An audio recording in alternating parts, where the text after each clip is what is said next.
Hey guys, it's your Ramble here, and welcome back to some LEGO Marvel Superheroes 2. We have some more gameplay here for you. I had some earlier that I put up for you as well, and EGX has smashed it with the gameplay. Can't wait for some more news to come out in the next few days as well.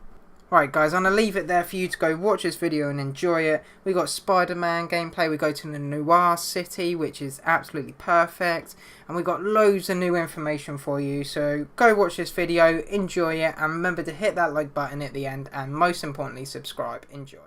Locations out of time and space to build Chronopolis. Okay. And Chronopolis is our open world. Nice. So what I'll do is if we run straight out, we'll be able to show you a bit of Chronopolis. So this is a way for you to have your cake and eat it in a Lego game style, do you know? Yeah, very much so. Put everybody in and have them all be part of the same kind of narrative. This is the labour of love from the team. It was like we get to go back to do a sequel to Marvel Superheroes. Yeah. Let's just go crazy and do what we want. So the team basically had the idea of let's just add everything. It'll be really fun.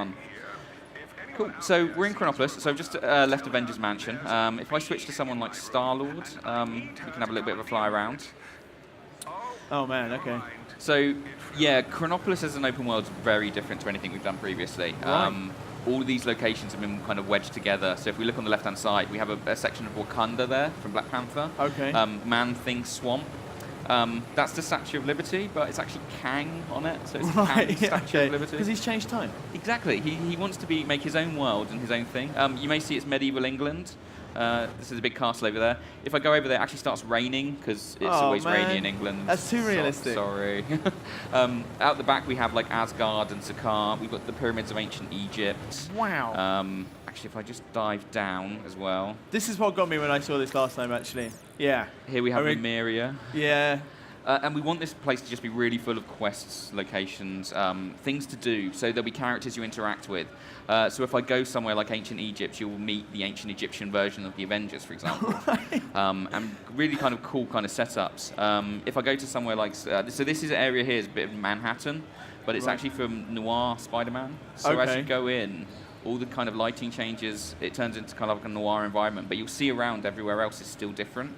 Oh man, and okay. We really wanted it to kind of, each location to feel really unique. Yeah, and a reason to keep exploring. So you keep coming back here when you're going in and out of story missions. But we really wanted something that felt really rich, that you'll keep want to see everything you can. It's crazy. It's like if someone designed like a, just a fantasy theme park with all of the cool Marvel stuff in it that it's got that feel of just these zones. I can go over here. I can experience this reality. That's amazing. We have a Lego Sphinx. Fixes the problem. There is no nose in the minifigure, so that kind of solves that issue. Nice. And if I actually bring up the map, it kind of gives you a bit of an idea of the scale of things. So we've got Egypt, Noir, Hala, the Old West. So we have Old West versions of characters as well. So I'll show you those in a moment. Nice. And if I go up a level as well, we've got things like Nowhere.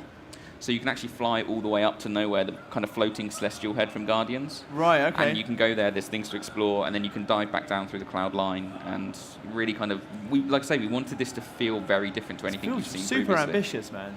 Yeah, and this was it. We kind of dropped kind of PlayStation, Xbox, PlayStation 3 and Xbox 360, right, so that we can really push like the tech. And so we wanted it to go, okay, what can we do on PlayStation 4 that we couldn't have done previously? Let's do something that's really, really cool. Nice. Have this massive open world, loads of things going on, and then do some really cool and fun things that only we really can do in a Lego game. Yeah, of course. So Star-Lord, for example, if you press and hold the circle button,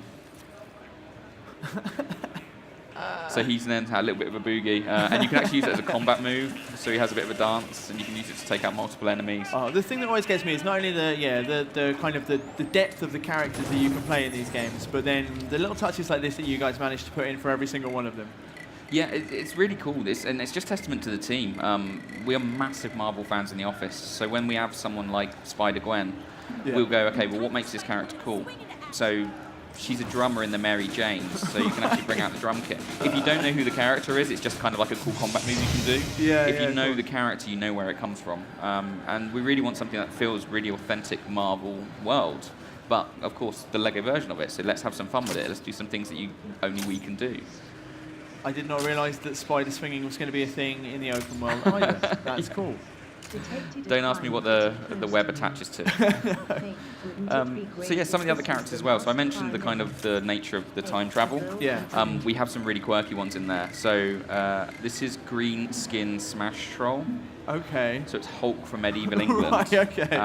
I'm a bit jealous of the facial hair. I think I need the pair of mutton chops myself. That is never happening for me, I'm afraid. We've also got some other people, so Lockjaw from the Inhumans. Right. And the team, like I say, the team doing a brilliant job of kind of bringing these characters to life. So even things like the idle animations, if you leave him, he falls asleep. Okay. And of course he has a little bit of a dream.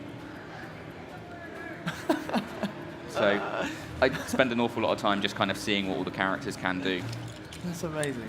And with all the kind of like the nature of the game, it's not just about doing things that are modern.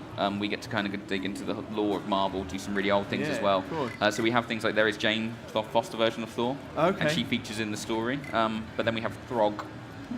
You're going to have to give me some context here. It's a frog with Mjolnir.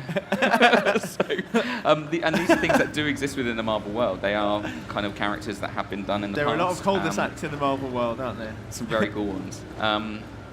One of the cool characters as well that we've actually managed to add for this game, we worked really closely with Marvel for years. We have this guy. It's Carnom. Okay. So Carnage and Venom are being experimented on as part of the story. Oh, okay. And the two of them get fused together to create Carnom. So this is your own creation? Yep, this is an original creation from the TT that we worked with Marvel to go, let's do something really cool. Let's do something that we can do in this game. And that kind of idea that, you know what, maybe this character ends up as part of the Marvel world is just, I think, absolutely amazing. Yeah, of course. Something we kind of like never really expected when we kind of go on these journeys and we talk with Marvel and go, actually, we can do some very, very cool things here. Oh, it's amazing to have the freedom to do that. That's awesome. Cool. And what's he... So he's just got the abilities of both, everything you'd expect, super strength, swinging ability. Yeah, so he's actually a boss character as well. So Right. as part of the story, you actually get to fight against Carnom. Okay. He has another form, and that's Right. all I'm going to say. Something happens during the boss fight, and he changes. Okay, does he get smaller and weaker? Is that Yeah, let's go with that. Right. So, yeah, things change, and he becomes very intimidating. Awesome. And so that's really fun as well. Cool. So that's a bit of a glimpse at some of the characters that we've got. Like I say, so it's a huge roster. And of course, we still have things like these silhouetted characters at the bottom. Right. Character customizer. Okay. So you can really go in and go into a lot of depth this time. So you can change up the character. You can go, right, I want these abilities. I want these passive abilities. I want the character to look in this way and really make your own person. Yeah. And like... So this is another one that does exist within Marvel. Right, okay. So this is Spider-Ham. So he was another cool addition the team wanted to add in.